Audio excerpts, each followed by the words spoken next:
The U.S. faces a number of crises on the same night President Trump is set to officially accept nomination for a second term. In the midst of a pandemic and economic downturn, a deadly hurricane is bearing down on the Gulf Coast, and social unrest continues following the police shooting of Jacob Blake in Kenosha, Wisconsin. Last night, Vice President Mike Pence called for, quote, law and order. He used his acceptance speech at the RNC to defend law enforcement. You won't be safe in Joe Biden's America. And under President Trump, we will always stand with those who stand on the thin blue line, and we're not going to defund the police, not now, not ever. Let's bring in Senator Mike Braun. He is a Republican from Indiana. Hello, Senator Braun. Welcome back to Red and Blue. Hey, good to be back on. So I know you are someone who ran on law and order, but last time you were on the program, we actually talked about your bill to reform qualified immunity, which had been part of the broader discussions on police reform. But of course, as we sit here now, as you know, there has been no real movement on the issue. As someone who has carefully examined this issue, is there something that you would like to hear from President Trump specifically with respect to these racial tensions? Well, I think, Elaine, it's obvious that we have issues like occurred in Kenosha, and seems to be on somewhat of a regular pattern. And on the other hand, we've been witnessing law and disorder in many of the big cities. So I think that we're going to have to acknowledge that both perspectives have to be taken into consideration. Sadly, what was moving there for a while is on the back burner. I think there was a clear calculation that the Democrats were going to litigate that into the election. And I think it's a fair question to ask Biden and others, what responsibility do you have? What comments do you want to make on the unruliness that's been occurring in cities they've managed for decades?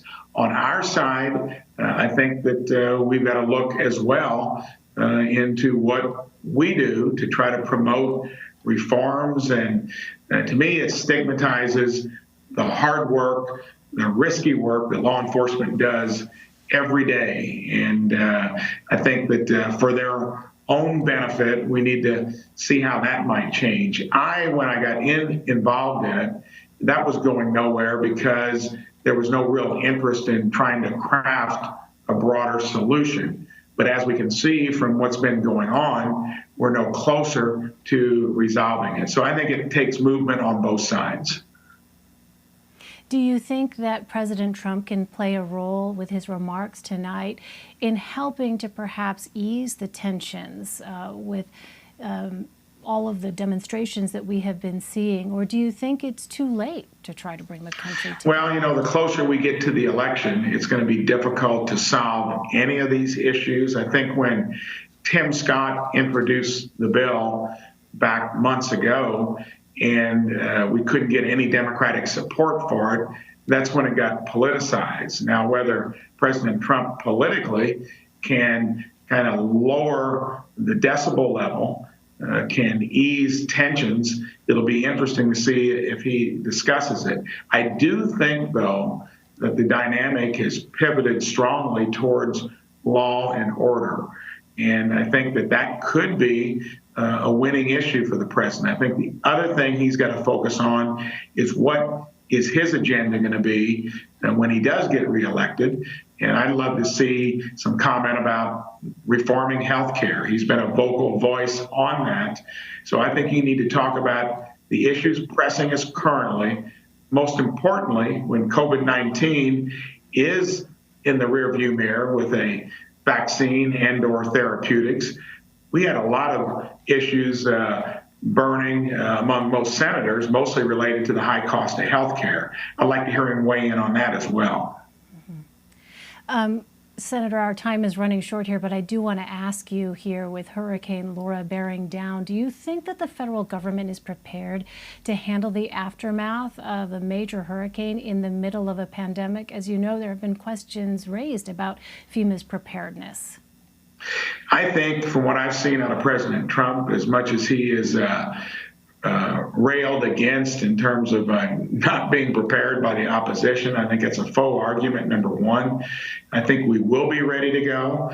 And when it comes to management of COVID, as a Main Street entrepreneur, watching to see how we navigated through it, I'm almost certain we wouldn't be as close to therapeutics, addressing the disease, and especially vaccines. So yes, I feel very confident that he'll address it. I think we dodged a major bullet that it didn't come into a heavily populated area as well. Senator, in our final minutes here, what are you saying to particularly farmers in your state who are particularly hard hit in the midst of trade tensions, in the midst of the pandemic? And what would you say more broadly to the millions of Americans who are so disappointed that Congress was unable to come together with the White House on some kind of COVID relief package? Well, let's take the latter first. On the relief package, I think that's why we saw the executive orders coming from the administration here a week to 10 days ago. It addressed the main areas that we would have tried to address legislatively. I think the main reason that didn't happen, Elaine, is because they were starting at a price tag way out of reach. I don't think that would have gotten any Republican support. Plus, they had a lot of stuff in there unrelated to COVID. In my home state of Indiana, the key thing that's been holding, we're down to a relatively low unemployment rate already because we had a healthy economy, was that enhanced unemployment benefit.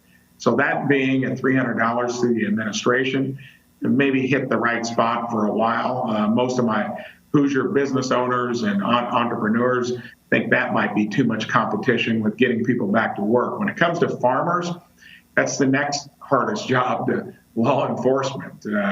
They've got all kinds of things working against them. The only unhealthy part of our economy going into the COVID saga. So I see things relaxing a little bit with China. I think China will ebb and flow as it suits them. Prices have gone up a little bit in the markets. Sadly, a lot of the corn crop was lost out in Iowa, and that's not the way we want to generate higher prices.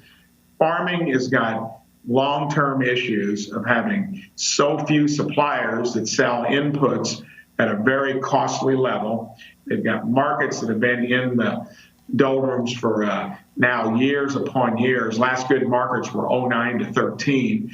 You're going to have to find other ways to use corn and soybeans other than food and feed. It's a whole other discussion, but I think farmers recognize that Trump has tried to do the best for them. China's been a tricky thing to navigate through, and I think it's looking up in the short run for farmers. I'm worried more about the long run. All right, Senator Mike Braun from Indiana. Senator, thanks very much. You're welcome.